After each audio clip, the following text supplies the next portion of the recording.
بسم الله الرحمن الرحيم. الحمد لله رب العالمين، والصلاة والسلام على سيد المرسلين وعلى آله وصحبه أجمعين ومن تبعهم بإحسان إلى يوم الدين، أما بعد. قال الله تبارك وتعالى: أعوذ بالله من الشيطان الرجيم، بسم الله الرحمن الرحيم. إن أكرمكم عند الله أتقاكم إن الله عليم خبير. صدق الله مولانا العظيم. وقال رسول الله صلى الله عليه وآله وسلم: إن الله لا ينظر إلى صوركم ولا إلى أموالكم ولكن ينظر إلى قلوبكم وأعمالكم. صدق اللہ مولانا العظیم. قابل صد احترام بزرگوں، عزیز دوستوں اور بھائیوں، گزشتہ 2 ہفتوں سے تقریباً چونکہ ہماری مسجد میں تعمیری کام کا سلسلہ جاری ہے، تو اسی مناسبت سے اور اسی موضوع پر گفتگو کا سلسلہ جاری تھا. آج مجھے محسوس ہوا کہ کچھ ایسے موضوع کا انتخاب کیا جائے جس موضوع کو سننے کے بعد نیکی کی طرف رغبت ہماری بڑھ جائے. میں نے جو آیت ابھی پڑھی اور جو حدیث پڑھی، سورہ حجرات کی آیت ہے 26ویں پارے میں. اللہ تعالیٰ فرماتے ہیں: ان اکرمکم عند اللہ اتقاکم. اس آیت میں اور اس حدیث میں بھی جو میں نے پڑھی ہیں، اللہ تعالیٰ نے تقوی کے معیار کو بیان فرمایا ہے کہ اللہ کے نزدیک تقوی کا معیار کیا ہے، عزت و شرافت کا معیار کیا ہے، تکریم کا اور تعظیم کا معیار کیا ہے، اللہ کی نظر میں کسی کے بڑے ہونے کا معیار کیا ہے.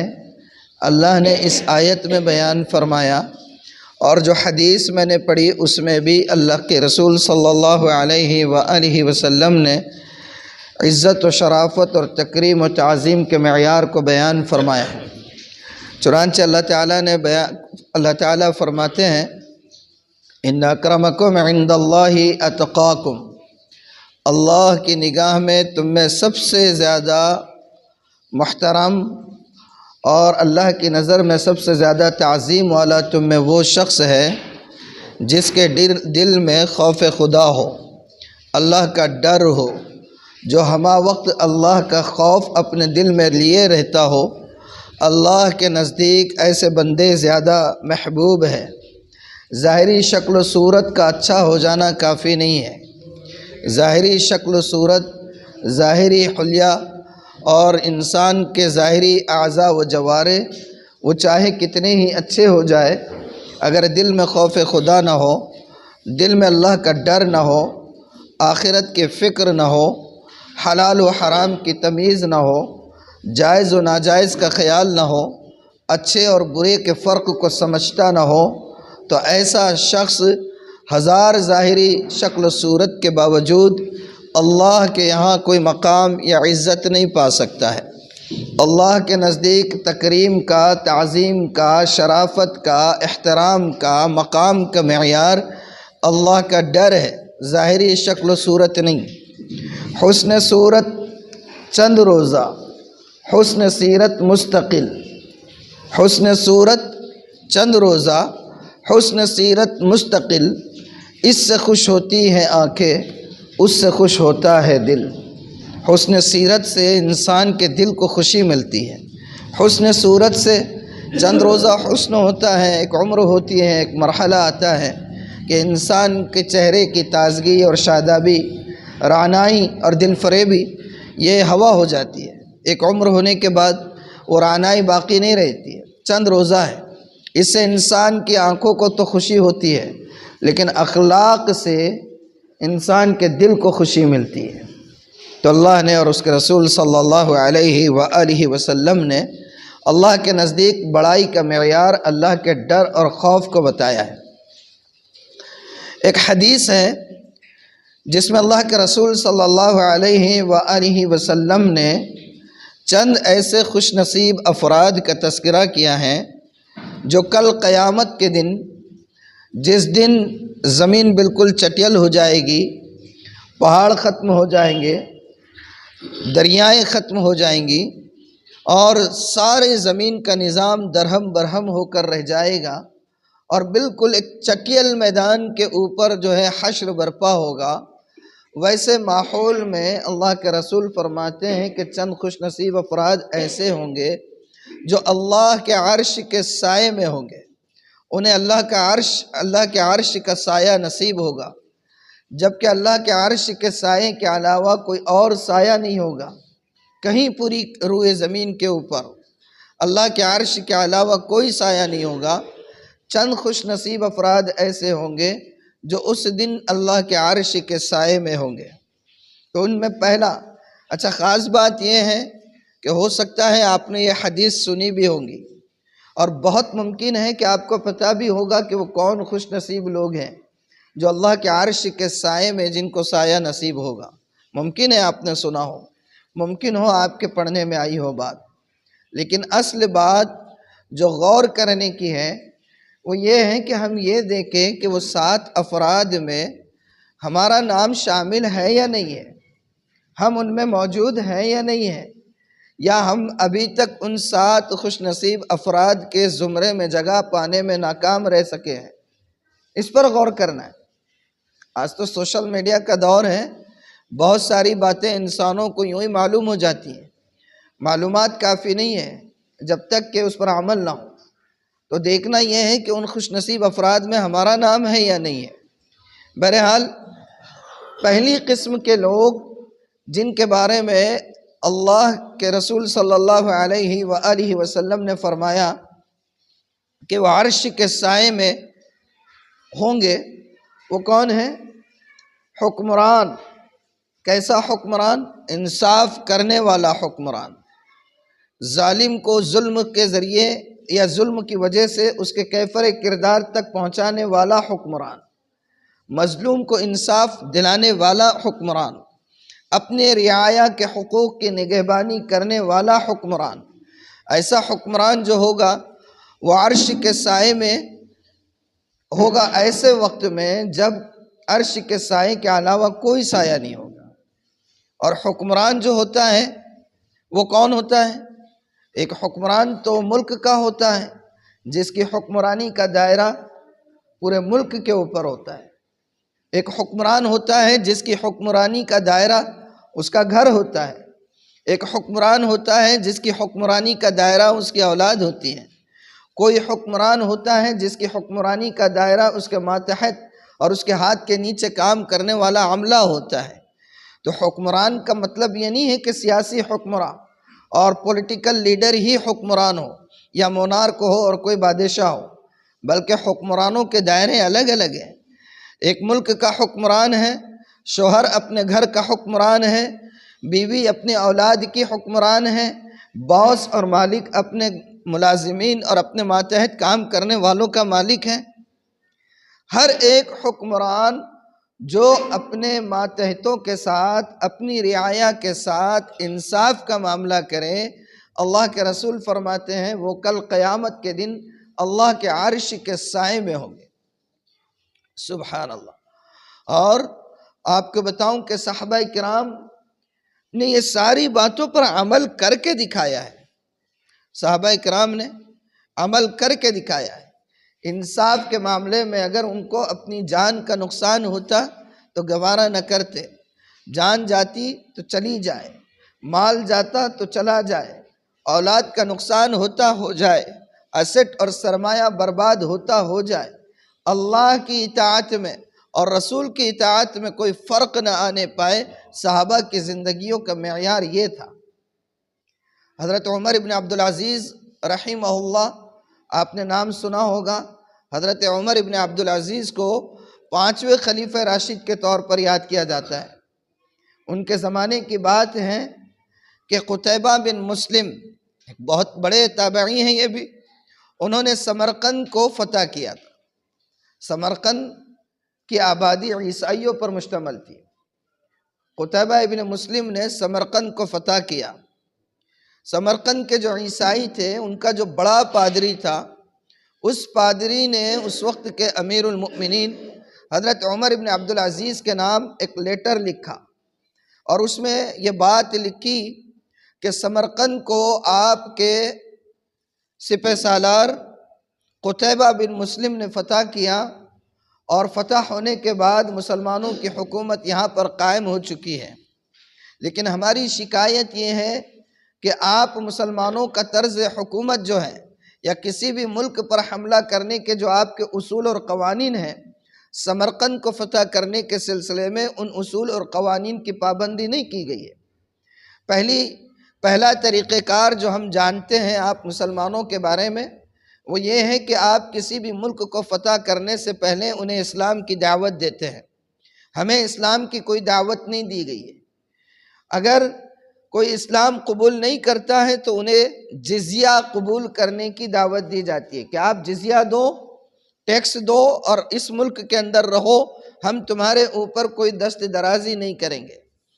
ہم سے جزیہ بھی نہیں مانگا گیا، ٹیکس بھی نہیں مانگا گیا، دین اسلام کی دعوت بھی نہیں گئی۔ اور تیسری جو صورت ہوتی ہے مسلمانوں کے طرز حکومت میں کہ کسی بھی ملک پر حملہ کرنے سے پہلے وہاں کی رعایا کو، وہاں کی حکومت کو اور وہاں کے حکمرانوں کو مہلت دی جاتی ہے سوچنے سمجھنے کے لیے۔ ہمیں سوچنے اور سمجھنے کا وقت بھی نہیں دیا گیا، براہ راست ہم پر حملہ کر دیا گیا۔ تو گویا سمرقند کی جو حکومت ہے، مسلم حکومت، وہ ناجائز حکومت ہے، اس لیے کہ اگرچہ وہاں کے حکمرانوں نے اس ملک کو، مسلمان حکمرانوں نے اس ملک کو فتح کیا، لیکن اسلامی جو طریقہ کار ہیں کسی بھی ملک کو فتح کرنے کے سلسلے میں، ان تمام قوانین کو پیٹ پیچھے رکھا گیا تھا۔ یہ خط پہنچا ہے عمر ابن عبدالعزیز کے پاس۔ حضرت عمر ابن عبدالعزیز نے جوابی خط لکھا سمرقند کے قاضی کے نام، اور اس میں ان کو ہدایت کی کہ فوراً اس عیسائی پادری کو اپنے دربار میں بلائیں، اپنی عدالت میں بلائیں، اور ساتھ ہی ساتھ مسلم فاتح و حکمران قتیبہ بن مسلم کو بھی بلائیں اور ان کے سامنے معاملے کی تحقیق کریں۔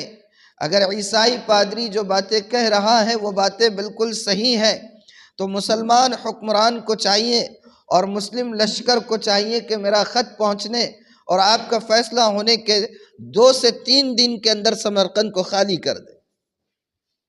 میں آپ کو بتاؤں کہ قاضی نے اس عیسائی پادری کو اپنی عدالت میں بلایا، قتیبہ بن مسلم جو فاتح سمرقند ہے ان کو بھی بلایا اور سامنے مسئلے کی تحقیق کی۔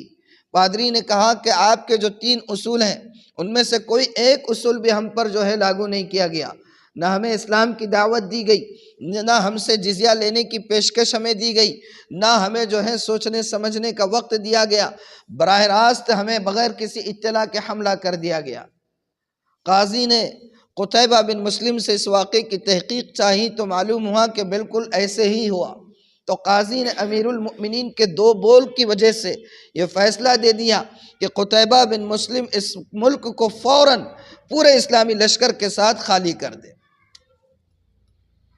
نہ حاکم وقت قتیبہ بن مسلم نے حیل و حجت کی، نہ قاضی نے فیصلہ سنانے میں پس و پیش کیا، نہ وہاں کے لشکر نے، جو اسلامی لشکر تھا، سمرقند سے نکلنے سے انکار کیا، نہ جو رعایا مسلم حکومت بن جانے کے بعد اطراف سے آ کر وہاں بس گئی تھی انہوں نے اپنا بوریا بستر لپیٹنے میں کوئی پس و پیش کیا۔ جیسے ہی حکم ہوا 3 دن، تیسرا دن تھا کہ لشکر کی روانگی کا سلسلہ شروع ہو گیا۔ وہاں کے عیسائیوں نے وہ پہلے ہی سے مسلمانوں کے اخلاق کو، مسلمانوں کے کردار کو، مسلمانوں کی گفتار کو، مسلمانوں کے برتاؤ کو، ان کے رویوں کو، ان کے حسن معاشرت کو وہ پہلے سے دیکھتے آ رہے تھے، اور پھر اب یہ ایک فیصلہ جس فیصلے کی وجہ سے حاکم وقت اپنی حکومت کے اختتام کا فیصلہ کرتا ہے اور لشکر جو ہے بلا تأمل وہاں سے نکل چلتا ہے، اس سارے مناظر کو جو ان لوگوں نے دیکھا تو پورا کے پورا سمرقند اور وہاں کی آبادی اپنے بڑے پادری کے ساتھ مل کر قاضی کی عدالت میں آتے ہیں اور قاضی سے کہتے ہیں ہاں حکومت تو جو ہے غیر اصولی طریقے پر بنائی گئی تھی، ملک کو بھی غیر اصولی طریقے پر فتح کیا گیا تھا، لیکن مسلمانوں کے معاملات، ان کے اخلاق، ان کے کردار، ان کی گفتار، ان کا برتاؤ، ان کا رویہ، ان کی رہن سہن، ان کی طرز معاشرت، یہ وہ چیزیں ہیں جنہوں نے ہمارے دلوں کو فتح کیا تھا۔ اب ہم آپ کے دین میں داخل ہوتے ہیں اور پورے کے پورے سمرقند کے عیسائیوں نے بیک وقت اسلام قبول کیا۔ ہر شخص اپنے دائرے میں حاکم ہے۔ انصاف صحابہ نے، تابعین نے، تبع تابعین نے، قرن اول کے عہد مبارک کے تمام افراد نے ان تمام چیزوں کو صرف بولا نہیں ہے، کر کے دکھایا ہے۔ اسی لیے فرمایا کہ کل قیامت کے دن جب کوئی سایہ نہیں ہوگا، عرش الہی کا سایہ پانے والے خوش نصیب افراد میں پہلا شخص کون؟ حکمران، جو انصاف کرنے والا ہو، انصاف کا معاملہ کرنے والا ہو، ظلم کا خاتمہ کرنے والا ہو، بھید بھاؤ نہ ہو، کسی کو زیادہ قریب کیا جا رہا ہے، کسی سے نفرتوں کا اظہار کیا جا رہا ہو، یہ طریقہ مناسب نہیں ہے۔ اگر ایسا ہوتا ہے تو سب سے بڑا نقصان یہ ہے کہ عرش الہی کے نیچے جگہ پانے سے انسان محروم ہو جاتا ہے۔ دوسری قسم کے لوگ، ایک تو حکمران عادل ہو گیا، دوسرے فرمایا کہ وہ نوجوان شاب نشأ فی عبادت اللہ، ایسا نوجوان کہ جو اللہ کی عبادت میں جس کی جوانی گزرتی رہتی ہو، ایسے نوجوان کے بارے میں فرمایا کہ وہ بھی عرش کے سائے میں ہوگا۔ ایسا نہیں ہے کہ بڑھاپے کی عبادت قبول نہیں کی جاتی ہے، بڑھاپے میں بھی عبادت ضروری ہے، لیکن بڑھاپے میں گناہ کی طاقت نہیں ہوتی ہے۔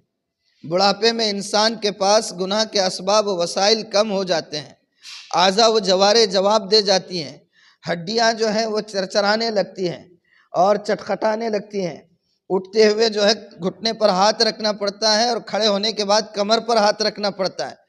تو بڑھاپے میں تو طاقت ہی نہیں ہے گناہ کی، لیکن جب انسان کے اعضاء و جوارے مضبوط ہوں، قوہ مضبوط ہو اور سارے اسباب اس کے پاس میسر ہوں، دولت کی ریل پیل ہو، جوانی اپنے جوبن پر ہو، شہوت اپنے انتہا پر ہو، اور اس کے باوجود کوئی شخص اپنی جوانی کی حفاظت کریں، شہوتوں کو دائرے کے اندر رکھیں، اپنے جذبات کو شرعی حدود کے اندر رکھیں، ایسے شخص کے بارے میں فرمایا کہ یہ شخص کل قیامت کے دن جب کوئی سایہ نہیں ہوگا، اللہ کے عرش کے سائے میں جگہ پائے گا۔ آج دیکھ لیجئے آپ، جتنے بوڑھے ہوتے ہیں مسجدوں کی زینت بنتے ہیں، اللہ اور بنائے اور بنائے اور بنائے، لیکن جوانوں کو کیا ہو گیا ہے؟ کیا ہو گیا ہے؟ یہی تو ہے، اسی لیے اللہ کے رسول نے فرمایا، وہ جو فارسی کا شعر ہے کہ در جوانی، بہت اچھا سا شعر ہے، در جوانی توبہ کردن شیوہ پیغمبری است، در جوانی توبہ کردن شیوہ پیغمبری است، وقت پیری گرگ ظالم می شود پرہیزگار، وقت پیری گرگ ظالم می شود پرہیزگار۔ کیا مطلب ہے؟ در جوانی توبہ کردن شیوہ پیغمبری است، جوانی کے عالم میں اللہ کی طرف رجوع کرنا، یہ اصل میں انبیاء کا طریقہ کار ہے۔ انبیاء کا طریقہ کار کیا ہے؟ جوانی کے عالم میں، قوا کے عالم میں، طاقت کے عالم میں، صحت کے عالم میں، دولت اور خزانوں کی ریل پیل کے عالم میں اللہ کی طرف رجوع کرنا، یہ پیغمبروں کا شیوا ہے۔ در پیری گرگ ظالم می شود بزرگ، بڑھاپے میں تو بوڑھا بھیڑیا بھی کنارے آ کے لگ جاتا ہے۔ بھیڑیا جب تک جوان رہتا پنجے مارتے رہتا ہے، چھلانگے مارتے رہتا ہے، دانتوں سے نوچتا رہتا ہے، لیکن وہی بھیڑیا جب بوڑھا ہو جاتا ہے تو ایک طرف کونے میں آ کر بیٹھ جاتا ہے رال ٹپکاتے ہوئے۔ کیوں؟ شریف نہیں بنا، دانتوں میں وہ طاقت نہیں کہ کسی کو نوچ سکے، ہاتھوں میں وہ زور نہیں کہ کچھ پنجہ مار سکے، پیروں میں وہ طاقت نہیں کہ اچھل کود کر سکے، تو مجبوری میں بیٹھ گیا ہے۔ تو مجبوری میں تو کوئی بھی بیٹھ جاتا ہے، مجبوری میں تو کوئی بھی بیٹھ جاتا ہے۔ جوانی کے عالم میں اللہ کی طرف جو جھک جائے، جس کا ذہن اور جس کی فکر اور جس کی گفتار، جس کا کردار، جس کے معاملات، جس کا لین دین، جس کی معاشرت، سب کچھ اللہ کی دی ہوئی شریعت کے دائرے میں ہونے لگ جائے، ایسا شخص کل حشر کے میدان میں اللہ کے عرش کے سائے میں ہوگا۔ تیسرا شخص یا تیسری کیٹیگری، جو کیٹیگری کے لوگ اللہ کے عرش کے سائے میں ہوں گے، کون ہوں گے؟ فرمایا قلبہ معلق بالمساجد، ایسے افراد جن کے دل مسجدوں میں اٹکے ہوئے رہتے ہیں، جن کے دل مسجدوں میں اٹکے ہوئے ہوتے ہیں، مسجد سے باہر نکلنے کو دل ہی نہیں کرتا ہے، نماز کے لیے آئے تو نماز کے بعد سنن اور نوافل کا اہتمام، سنت اور نوافل ہو گئی تو تلاوت کے لیے بیٹھ گئے، ذکر کے لیے بیٹھ گئے، فجر کی نماز کے لیے آئے تو فجر کے بعد درس میں بیٹھ رہے ہیں، اور اس کے بعد اشراق پڑھ رہے ہیں، اور پھر ذکر و اذکار میں مراقبوں میں بیٹھ کر کب تک؟ جب تک چاشت کی نماز کا وقت نہیں ہو جاتا ہے، چاشت پڑھ کر جا رہے ہیں، اور پھر اوابین پڑھ رہے ہیں، ہر طرح، یعنی کہ ہر وقت مسجد میں جن کا دل اٹکا ہوا رہتا ہے۔ اللہ کے رسول فرما رہے کہ ایسے لوگ وہ ہوں گے جن کو اللہ کے رسول صلی اللہ علیہ وسلم فرما رہے عرش کا سایہ نصیب ہوگا۔ حدیث میں ہے ان للمساجد اوتادا، کہ بعض لوگ مسجد کے کھوٹے ہوتے ہیں۔ مسجد کے کھوٹے کیسے؟ اب آج کل تو کھوٹے نہیں ہیں، پہلے وہ لکڑیوں کے کھوٹے لگا کرتے تھے، پہلے لکڑیوں کے کھوٹے لگے ہوتے تھے۔ مسجد دیوار کا راغ و روغن، یعنی گھروں میں بھی دیواروں میں کھوٹے لگے ہوتے تھے، اگر کبھی کلر بھی کرنا ہوتا تو اس کھوٹے کو نکالتے نہیں تھے، چھجے نہیں بنے ہوتے تھے پہلے، چھت کی دیواریں جب نہیں ہوتے تھے، چھت کے مکان تو کھوٹے ہوتے تھے، اور کھوٹوں پہ کچھ تو بھی تختے وغیرہ رکھ دیے جاتے تھے، اور اس پر ساز و سامان رکھا جاتا تھا۔ اب تو سب دیکھنے کو ختم ہو گئے، اب کہیں دیکھنے بھی نہیں ملتی ہے چیزیں، برابر ہے؟ تو وہ کھوٹوں کو کبھی نکالا نہیں جاتا تھا، اور وہ کبھی نکلتے نہیں تھے۔ تو حدیث میں ہے کہ کچھ بندے ایسے ہوتے ہیں جو اللہ کے گھروں کے کھوٹے ہوتے ہیں، وہ مستقل مسجد میں ٹکے رہتے ہیں، نکلتے نہیں ہیں۔ جیسے یہ پلر ہیں، یہ پلر نکلتا نہیں ہے، اب یہ لگ گیا، اب آپ جب تک اس کو توڑ نہ ڈالو نکلے گا نہیں۔ ایسے ہی مسجد کے کچھ کھوٹے ہوتے ہیں، وہ مسجد سے نکلتے ہی نہیں ہیں۔ آگے اللہ کے رسول نے فرمایا فرشتے ان سے مصافحہ کرتے رہتے ہیں، اگر وہ کبھی فرشتوں کو نظر نہ آئے تو فرشتے تفتیش کرتے کیا بات ہے، کیوں نظر نہیں آ رہے بھائی؟ یہاں ہمیشہ بیٹھے رہتے تھے، آج نظر نہیں آ رہے، پتہ چلا بیمار ہیں تو فرشتے ان کے گھروں پر عیادت کے لیے جاتے ہیں، پتہ چلا کہ کسی ضرورت کی وجہ سے، کسی مسئلے کی وجہ سے نہیں آ پا رہے، تو حدیث میں ہے کہ فرشتے ان کی ضروریات کو پورا کرنے کا کام کرتے ہیں۔ مسجد کے اندر دل لگتا ہے بہت سے لوگوں کا، اور کچھ لوگ ایسے ہوتے ہیں کہ جن کا دل اچاٹ ہو جاتا ہے مسجدوں سے، لیکن اللہ کے بندے بہت سے ہوتے ہیں کہ مسجد سے نکلنے کا دل نہیں چاہتا ہے، مگر مسجد میں بیٹھنے کا کس لیے؟ مقصد کیا ہو؟ اللہ کا ذکر، اللہ کی فکر، تلاوت، نماز۔ اس کا یہ مطلب نہیں کہ مسجد میں آ کے بس خالی بستر ڈال دیے، بس یہیں پر بیٹھ رہے ہیں، یہیں سب کچھ ہو رہا ہے، موبائل اور ساری چیزیں، یہ مقصد نہیں ہے، یہ مقصد نہیں ہے۔ یہ تو بڑا سوالیہ نشان ہے، یہ تو بہت بڑا سوالیہ نشان ہے۔ ہاں، وہ ایک واقعہ ہے، بات یاد آ گئی، اس سے پہلے بھی شاید بتایا ہوگا میں نے۔ ایک صاحب جو ہے کوئی غلام خریدنے کے لیے بازار گئے، بھائی ساز و سامان لانا پڑتا ہے، سودا سلف لانا پڑتا ہے، غلام چاہیے، پہلے غلام ہوا کرتے تھے۔ مارکیٹ میں گئے غلام لانے کے لیے، غلام کو دیکھا ذرا اچھا صحت مند دکھ رہا، تنو مند دکھ رہا، تو غلام خریدنے کا ارادہ کر لیے۔ بات ہو گئی، حالانکہ کبھی غلاموں کی کنڈیشنز نہیں ہوتی ہے، مگر یہ غلام نے پہلے سے اس کی ایک کنڈیشن چلی آ رہی تھی۔ اس نے اس نئے مالک سے بھی کہا کہ مجھے خرید رہے ہیں تو میری ایک شرط ہے۔ بولے کیا شرط ہے؟ کہا شرط یہ ہے کہ جب کبھی میں آپ جو کام بھی بولو گے وہ کام میں پورا کروں گا، بس میری شرط یہ ہے کہ جب کبھی اللہ کے گھر سے بلاوا آئے گا میں چلا جایا کروں گا، مجھے آپ روک نہیں سکتے اور میں رکوں گا نہیں۔ تو اس نے دل میں سوچا کہ بڑا ہٹا کٹا شدہ کی شدہ دکھ رہا ہے، کام تو اچھا کرے گا، اللہ کے گھر سے کون سا بار بار بلاوا آنے والا ہے، چلو لے کے چل لیتا ہوں۔ تو اس نے لے لیا، اس مارکیٹ میں بہت سا سامان خریدا، اس کے سر پر سامان دیا، اور وہ سامان لادا ہوا ہے، ملازم کے ساتھ اپنے گھر کو جا رہا ہے۔ راستے میں ایک مسجد پڑ گئی، مسجد پڑ گئی تو مسجد کی سے اذان کی آواز آنی شروع ہو گئی۔ اب جیسے ہی اذان کی آواز آئی، غلام نے کنڈیشن لگائی ہوئی تھی، فوراً ساز و سامان کو اٹھا کر جو ہے اتار کر زمین پر رکھ دیا، اور مالک سے کہا کہ مجھے تو بلاوا آ گیا ہے، میں نے آپ سے پہلے کہا تھا کہ جب کبھی اللہ کے گھر سے بلاوا آئے گا تو میں چلے جایا کروں گا۔ تو اس نے کہا ٹھیک ہے بھائی، جاؤ نماز پڑھ لو اور آ جاؤ۔ اب وہ نماز کے لیے گیا، نماز پڑھ لی، سب کچھ ہو گیا، نماز ہو گئی مسجد میں، لوگ بھی جو ہے مسجد میں آئے، نماز پڑھ لیے۔ نماز پڑھنے کے بعد لوگ واپس مسجد سے باہر نکل رہے، سب ایک ایک کر کے وہ دیکھتا جا رہا ہے، آنکھیں ٹکی ہوئی ہیں اس کی کہ کب میرا بندہ باہر نکلے گا۔ پوری مسجد خالی ہو گئی، یہ بندہ باہر ہی نہیں آ رہا ہے۔ تو یہ اندر گیا، دروازے سے اندر آیا، اور اندر آ کے دور سے جھانکا تو یہ کونے میں بیٹھا ہوا دکھ رہا ہے۔ تو کہا بھائی کیا ہے، کیا بات ہے، باہر کیوں نہیں آتے ہیں؟ کون ہے جو آپ کو روکے ہوئے ہیں؟ باہر کیوں نہیں آتے ہو؟ کون ہے جس نے آپ کو روکا ہوا ہے؟ تو اس نے کہا وہی ہے جو مجھے باہر نہیں آنے دے رہا ہے، جو تمہیں باہر سے اندر نہیں آنے دے رہا ہے، جو تمہیں باہر سے اندر نہیں آنے دے رہا ہے، وہی ہے جو مجھے اندر سے باہر نکلنے نہیں دے رہا ہے۔ کیا سمجھے آپ؟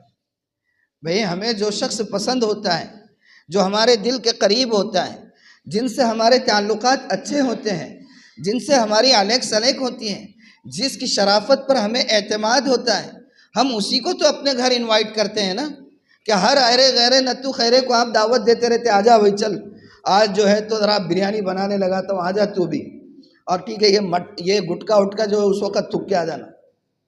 ایسا ہر ایرے غیرے کو دعوت دیتے کہ نہیں دیتے؟ جس پر اعتماد ہوتا ہے، جس سے محبت ہوتی ہے، جس سے قلبی لگاؤ ہوتا ہے، اس کو ہم اپنے گھر میں آنے کے لیے دعوت دیتے ہیں نا۔ اب ہمارے پاس کیا حال ہے دیکھیے، ابھی کیا ٹائم ہو رہا ہے، پھر رونا روتے ہیں ہم، کتنے ہو رہے جی حضرت؟ گھڑی نہیں ہے اس لیے میری گھڑی بتا رہا ہوں، نہیں تو بولنا نہیں دیں، مولانا گھڑی بتا رہے بول کے، یہاں گھڑی نہیں ہے اوپر۔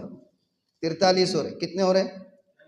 40 ہو گئے، 40 کے باوجود مسجد کا حال دیکھیے آپ، 40 کے باوجود جمعہ کے دن متفقہ طور پر علماء شریعت کی تعلیم کی روشنی میں یہ فیصلہ ہے، فتویٰ ہے کہ جمعہ کے دن پہلی اذان کے بعد کاروبار حرام ہے۔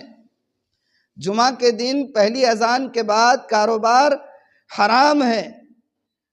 یا ایہا الذین آمنوا اذا نودی للصلاة من یوم الجمعة فاسعوا الى ذکر اللہ۔ جمعہ کی اذان ہو جائے، اللہ فرما رہے فاسعوا الى ذکر اللہ، اللہ کے حکم کو پورا کرنے کے لیے دوڑ کر آؤ۔ ہم کیا کرتے ہیں؟ اذان ہو گئی، حرام ہے کاروبار، دکانیں کھلی ہوئی ہیں، ہوٹلیں چالو ہیں، سب چل رہا ہے، تہاری پک رہی ہیں، چائے بن رہی ہیں، شاورما روسٹ ہو رہا ہے، سب ہو رہا ہے، اذان ہو چکی ہے، باہر سب ہو رہا ہے، ٹائم دیکھتے رہتے، ٹائم، ارے بھئی یہ مولانا جو ہے 50 تک کھینچتے، ابھی آدھا گھنٹہ باقی ہے، مولانا 50 تک کھینچتے، آدھا گھنٹہ باقی ہے، شٹر اوپن، پھر دیکھتا ہوں اچھا اب 5 منٹ باقی ہے، چلو بھئی 5 منٹ باقی ہے، شٹر ڈاؤن، اور اس کے بعد مسجد میں آئے تو اب آخری وقت میں آ رہے ہیں، تو ظاہر سی بات ہے وضو خانے میں پھر کھڑے رہنا پڑتا، جب کھڑے رہیں تو پھر ادھر ادھر دیکھتے، پھر وضو کر کے آئے تک جماعت کھڑی ہو جاتی، جماعت کھڑی ہو گئی، ایک آدھی رکعت بھی ہو جاتی ہے، یہ مسجد میں نہیں ہوتی، یہ مسجد میں تو سب کو نماز جگہ مل جاتی جی آخر تک، کیونکہ 50 تک کھینچتے ہم بہرحال۔ اور جب ایک رکعت چھڑ گئی تو جانے والے انہیں دیکھتے نہیں، انہیں نماز پڑھ رہا، انہوں بھی پہلے نکلتے، اور اس کی دعا کا تو جنازہ نکل گیا، کیونکہ جب سامنے سے جا رہے تو کون سا کنسنٹریشن باقی رہا اس کا دعا میں، کون سی یکسوئی اس کو نصیب ہوگی؟ تو مجھے غور کر کے بتائیے، یہ جو بھاگم دوڑ ہے، ایسا لگتا مجھے عربی خطبے میں بھی نہیں آ رہے اب تو، ایسا لگتا، برا مت مانیے گا، ہم ہندوستانی مسلمان نہیں ہیں، عربی النسل لوگ ہیں یہاں پر سارے۔ کون سے لوگ ہیں؟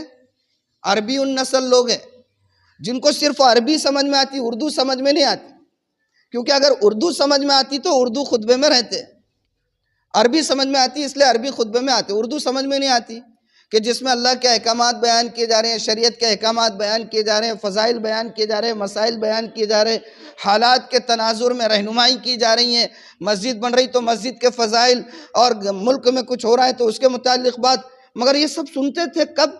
جب زبان سمجھ میں آتی تھی. زبان یار من ترکی ومن ترکی نمی دانم، میرے محبوب کی زبان تو ترکی اور مجھے تو ترکی کی جو ہے الف با تا بھی نہیں پتہ ہے، تو آ کر کیا فائدہ ہے؟ میں تو عربی خطبے میں آؤں گا.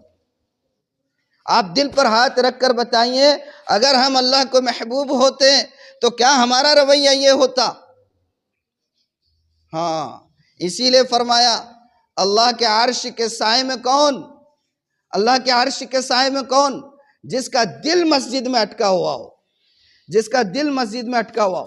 ہمارے دل مسجدوں میں اگر اٹکے ہوئے نہیں ہیں تو ہمیں اپنا جائزہ لینے کی ضرورت ہے کہ کیا وجہ ہے کہ مسجد میں جو ہے آنے سے دل کتراتا رہتا ہے ہمارا.